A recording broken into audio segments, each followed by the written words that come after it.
So where might this Iran-Israel crisis go from here? We spoke with the foreign correspondent David Pratt and the Washington-based national security and intelligence reporter Amy Mackinnon.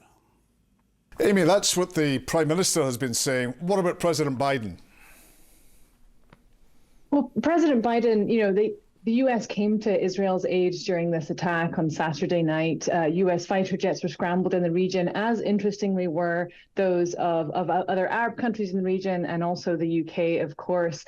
Biden has pledged his ironclad commitment to Israel's defense, but also interestingly, he has called on the Israeli Prime Minister Benjamin Netanyahu to take the win, to essentially step back, to celebrate the fact that their missile defense was able to intercept these 300 drones and missile attacks, and to say, we defended ourselves successfully, and to try and stop the escalation spiral there, because what the Biden administration is really frightened of is being caught in this spiral between Israel and Iran in the Middle East, which could threatens to tip out into a war across the region.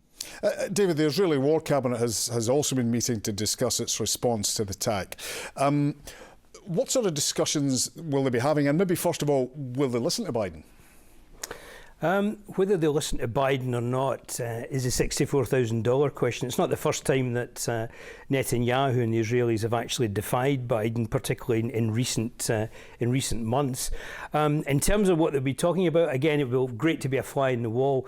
But if they have made the decision to retaliate and respond to the Iranian attack, then it will be a question of strategy. The calibration of that response, the extent of it, the nature of it, weighing up the kind of geopolitical factors. They're walking a very fine line here.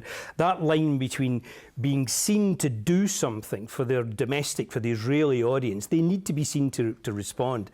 And at the same time, trying to keep partners on board, the very same partners that helped them out the other night when it came to the Iranian attack. So they're trying to straddle that area, and also they won't want to kind of upset some of their plans for Gaza, because the ongoing plans, indeed, I believe Yoav Gallant was meeting today to discuss the ongoing plans for possible strike on Rafah itself. There could even be a quid pro quo there. There might be a case of saying, well, I tell you what, we'll rein back a little bit in terms of our response to Iran, but you give us a bit more kind of freedom when it comes to Rafah. So there'll be so many things going on. It's like three-dimensional chess right now in Tehran and in Jerusalem. And Amy, what are America's options if Israel does retaliate?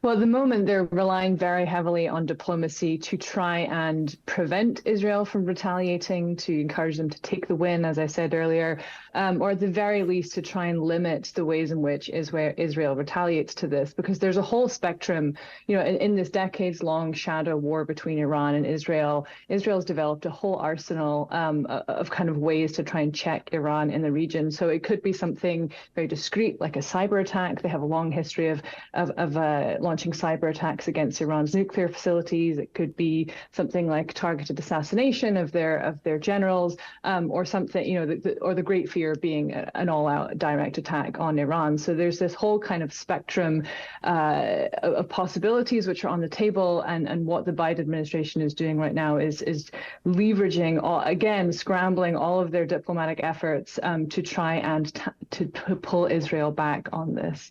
And David, quite aside from the international dimension to this, for both Netanyahu in Israel and Khamenei in Iran, there's a domestic audience to be appeased as well. Absolutely. I mean, it's strange, the parallels between the two. You have an Iran which has got all kinds of economic problems. It's got an awful lot of opposition within the country, albeit suppressed, And there are those kind of hawkish elements within the Iranian Revolutionary Guard who'll be looking for a crushing response, if you like, it should, America attack, Israel attack. What really strikes me here are the parallels with 1991. I was in Tel Aviv in 1991 during the Iraqi Scud missile attacks on Israel at that time. And I remember the evening when it hit a neighbourhood outside Tel Aviv, one of the missiles in Ramat Gan. And by that time, the Israelis were getting very, very impatient with the United States and others, and were threatening to retaliate themselves against Baghdad. Baghdad.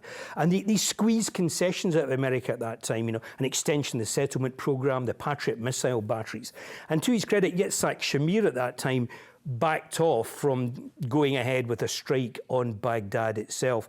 And in some respects, you can't help thinking, will Netanyahu this time do the same as Yitzhak Shamir did? But Israel today is a very, very different place than it was in 1991. Its political landscape in complexion is a different place. And the pressures on Netanyahu, both from those hawks that are keen to really take Rafah, move the Palestinians out of Gaza, and indeed teach Iran a lesson by giving them a bloody nose, which, by the way, Netanyahu has been keen to do for years, particularly over the uranium enrichment programme.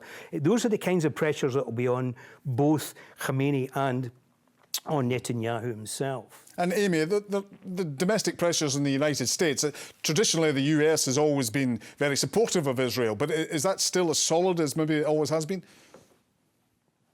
Well, if we go back a couple of weeks to the strike on the World Central Kitchen convoy, the aid convoy in Gaza that killed 7 aid workers, that did seem to be a turning point here in Washington in the way the war was discussed amongst Democrats, amongst centrist Democrats, not just progressives, but also in the Biden administration.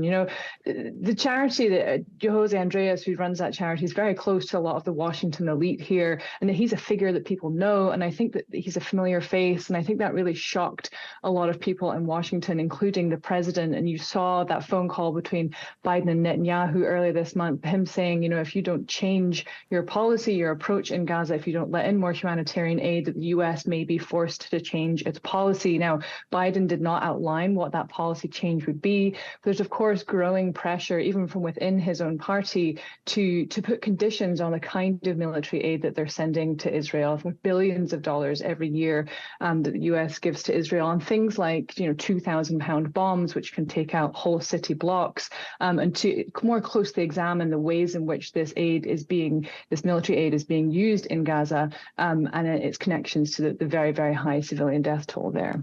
Well, we will have to wait and see. But Amy, David, thank you both for joining us in Scotland tonight.